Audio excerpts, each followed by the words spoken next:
Depende na yan sa gusto nyo, kung gusto yung matapang o hindi. Pero sa bawat paggawa ng coffee ay may proportion yan. Hintay muna natin siya ng mga ilang minuto para sa ganun makuha yung flavor ng coffee. Yung magandang aroma. May nagtatanong pala. Ako pala si Ronnie, kasalukuyang OFW dito sa bansang Kuwait. May nagtatanong kasi kung saan daw ako nagtatrabaho. Nagtatrabaho po ako sa Starbucks Coffee. Nagsimula din akong barista, supervisor, assistant manager, at saka sa kasalukuyan ay isa akong store manager sa ngayon. So, nari na kayo, kape tayo, gamit natin yung coffee plate. Please support my channel, like, share, and subscribe. At pakipindot na rin yung notification bell para updated kayo lagi pag meron akong mga bagong videos. Thank you! Isang maganda at pagpalang araw sa inyo lahat. Ngayon ay day off natin habang tayo ay naglalaba. Halika't samahan nyo ako. Magkakape tayo. Gamit natin itong coffee press. So, meron tayong kape dito. Kailangan lang natin ay ground coffee. Tapos, hot water. Tsaka itong gawa natin kape. Coffee press. Marami kang mabibilihan dito sa mga coffee shop. Actually, ito binili ko sa supermarket. So, let's go. Dahil ayaw ko na masyadong matabang, kunti lang yung ilalagay ko. Kasi depende yan sa inyo. Tapos mamaya pag-usapan natin kung ano ba yung mga importante kapag kayo ay gumagawa ng quality na coffee. So, tulad ng sabi ko, dahil ayaw ko na matabang, kunti lang yung nilagay ko. So, let's go. Ito na. Okay na yung hot water natin. Okay na natin. Ito ay coffee hotong lang naman to. Hindi naman, wala naman tayo sa mga ang negosyo, di ba? So, okay lang yan. Ayan. So, parang, depende na yan sa gusto nyo, kung gusto yung matapang o hindi. Pero, sa bawat paggawa ng coffee ay may proportion yan. So, yan, nalagyan na natin ng hot water. Pero, hintay muna natin siya ng mga ilang minuto para sa ganun makuha yung flavor ng coffee. At para sa ganun makuha niya yung magandang aroma ng coffee, kung ano man yung coffee na ginamit nyo. So, sa bawat paggawa ng coffee ay may iba-ibang technique. So, katulad ng pag-grind, meron yung tinatawag nila na iba't ibang klaseng coffee machine, coffee maker ay meron ding iba-ibang different ng pag-grind. So, katulad dito, coffee press yung ginamit ko. So, yung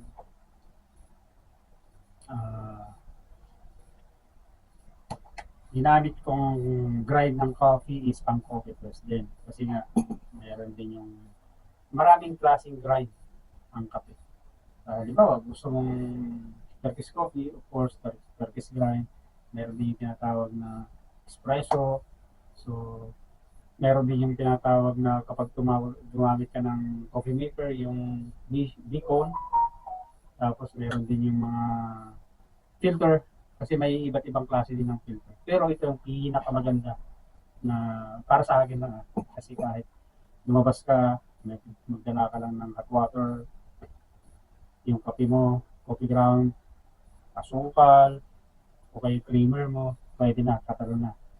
Hot water lang katalo yan. So, maganda to gamitin ko press kahit saan mo dalhin yan. Mag-picnic kayo, outing, at saka magaan, madali lang gamitin. So, tulad sabi ko, iba't ibang klaseng paggawa ng kape, iba't ibang klaseng brewing method, iba't ibang klaseng grind din ang kailangan ng paggawa ng kape. May nagtatanong pala. Ako pala si Ronnie, kasalukuyang OFW dito sa bansang Kuwait. May nagtatanong kasi kung saan daw ako nagtatrabaho. Nagtatrabaho po ako sa Starbucks Coffee. Nagsimula din akong barista, supervisor, assistant manager, at saka sa kasalukuyan ay isa akong store manager sa ngayon. So, tulad sabi ko, of course, coffee hot lang naman to. Share ko lang yung mga aking karanasan din na other way na paggawa ng coffee, even though na pare-parehas na naman yan, kaso nga lang, tulad sabi ko, mayroon iba't ibang klaseng proportion yan, iba-ibang techniques, at saka iba't ibang brewing methods. Okay? So, pero sabi ko, maghintay tayo ng mga ilang minuto pa para makuha yung flavor ng coffee. So, ito na, i-pour na natin yung coffee. Medyo ano lang siya, malabnaw. Kasi nga, ayaw ko na matapang. Ang kaganda lang kasi dito, coffee press, pwede mo siyang i-adjust sa timpla na gusto mo, na nanaayon sa'yo. So, ayan. So, maglagay na lang tayo ng creamer at saka sukal. So, ito na yung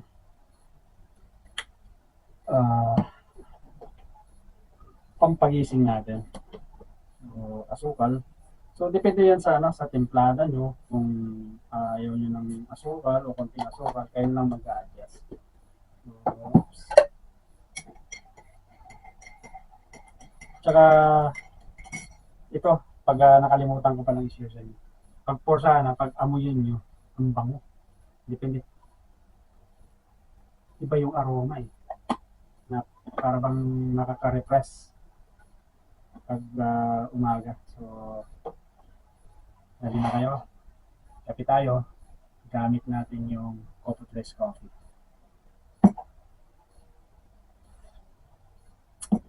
Ayos na ayos. So, meron na akong inandang itlog. At tinapay. Ito na yung pang-agahan natin. Habang tayo ay naglalabas. Kasi ito lang sabi ko, di-off natin ngayon. Hindi tayo magawa. So, pampatanggal lang to. Homesick, boring, dahil nga napakahirap mapalayo sa pamilya. Napakahirap din maging isang OFW sa totoo lang. Maraming mga advantage at saka disadvantage din ang isang OFW. So, advantage, of course, yung sweldo, nakakalamang ka sa Pilipinas, wala kang tax na binabayaran, magkano yung sweldo mo, nabibili mo yung gusto mo, nabibili ang pangailangan ng iyong pamilya. Ang disadvantage lang din, napakalungkot. Kailangan mo talagang magsakripisyo. Lahat ng sakripisyo, pagtitipid, pagtitiis, ay gagawin mo dito. Gagawin din isang OFW. Sa totoo lang, minsan pati pagkain. Kapag yung OFW ay nagigipit, talagang tinitipid. Hindi nyo lang alam yun.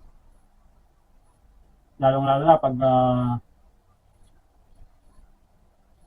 nagkalahati ng buwan o yung nasa third week na, paubos na rin yung budget ni OFW.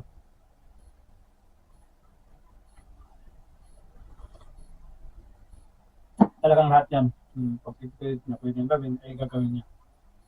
Mga kababayan ko, mga OFW, sa panig ng mundo, pa-comment below kung mali ako. Hindi ko naman nilalahat, pero sa tingin ko, mas may karanasan yung mga kasama kong OFW, ay totoo to. Marami. Sa tingin ko mas marami pa yung OFW na sabihin natin na sumisweldo na lang ng minimum wage or marami rin yung mga sabihin natin below minimum wage. Totoo yan. Kaya isang OFW ay napakahirap, napakalungkot, napakalaking sakripisyo ang kanyang ginagawa. Kung yan yung buhay OFW. Para lang sa kanilang mahal sa buhay, gagawin lahat.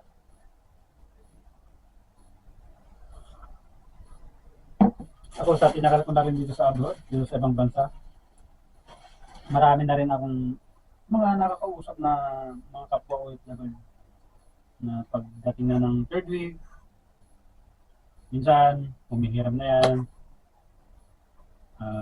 Dahil na nag-short na ng allowance, food allowance kasi nga wala pang sweldo, naghihintay sa sweldo. Ganyan yung buhay OFW. Tapos, akala ng iba sa atin, ng isang OFW ay madali lang buhay, napakahirap. Depende po yan sa trabaho, sa nature of work, nature of job. Of course, yung kung magkano ang sinusunod. Again, disclaimer lang po, hindi ko naman nila lahat, pero marami ang OFW talaga na tulad ko, talagang ginagawa lahat para makatipid sa pagkain, lahat kasi.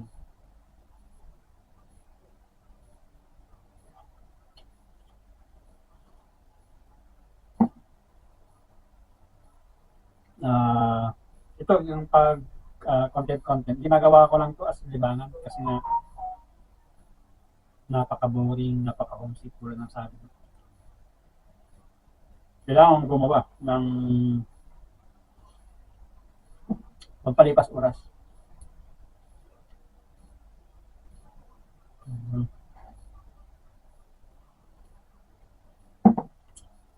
So, paano?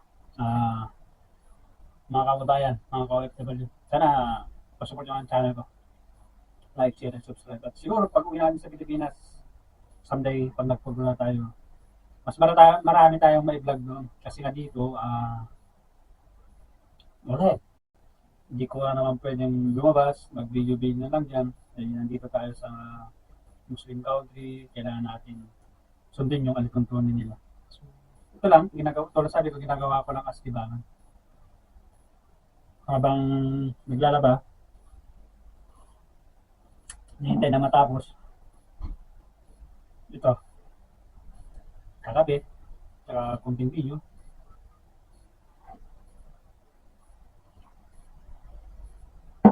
So, paano mga kabayan, mga ka-OFW? Yung pala, kung may interesado, yung paggawa ng ganito, coffee press, video ko message, dito kayong turuan doon sa basic lang. So, nasabi ko, ito yung magandang gamitin coffee press. Kahit saan ka pupunta, pwede mong dalhin, madali lang, ayos na ayos to. So, paano? Mga ka-OFW, mga kababayan ko sa Pilipinas, isang maganda at mapagpalang araw sa inyo lahat. At kita-kits sa mga sunod kong videos. Stay safe. Peace. Bye.